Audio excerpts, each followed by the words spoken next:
آپ نے سنا ہوگا کہ آنکھیں پھڑکنا کچھ اچھا یا برا ہونے کی نشانی ہے۔ اب یہ توہم پرستی ہے یا درست؟ اس بحث کو چھوڑیں، بس یہ جان لیں کہ آنکھیں پھڑکنے کی کیا وجہ ہوتی ہے۔ در حقیقت عام طور پر آنکھ پھڑکنا ہو سکتا ہے کہ ذہنی طور پر پریشانی کا باعث بنے، مگر یہ کسی بیماری کے بجائے طرز زندگی ایک وجہ ہو سکتی ہے۔ طبی ماہرین کے مطابق آج کل لوگ اپنی بہت زیادہ وقت کمپیوٹر یا فون کی اسکرین کے سامنے گزارنے کے عادی ہیں۔ اس عادت کے نتیجے میں آنکھ پر دباؤ بڑھتا ہے اور یہاں وہ خشک ہونے لگتی ہیں۔ تاہم ایسا ہونے پر آنکھ پھڑکنے کے امکان بہت بڑھ جاتے ہیں۔ اسکرین سے ہٹ کر بہت تیز روشنی میں رہنا، آنکھوں کی سطح یا اندرونی حصے میں خارش، جسمانی دباؤ، تمباکو نوشی یا ذہنی تناؤ کی وجہ سے آنکھ پھڑکنے کے امکانات بڑھ جاتے ہیں۔ اگر آنکھ اس حرکت سے پریشان ہے تو آنکھوں کو کچھ وقت آرام دیں۔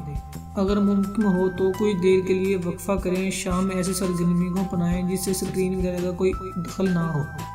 بہت کم ایسا ہوتا ہے کہ آنکھ پھڑکنا کسی عرصے کی نشاندہی اور کسی بھی وقت مناسب آرام اور اسکرین وغیرہ سے دوری کے باوجود یہ سلسلہ برقرار رہے۔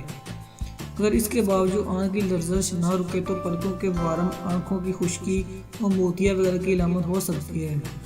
بہت سنگین معاملات میں کسی دماغی اور غذائی نظام کے مسئلے کی نشاندہی ہو سکتی ہے۔ اس کے ساتھ دیگر علامتیں بھی سامنے آتی ہیں۔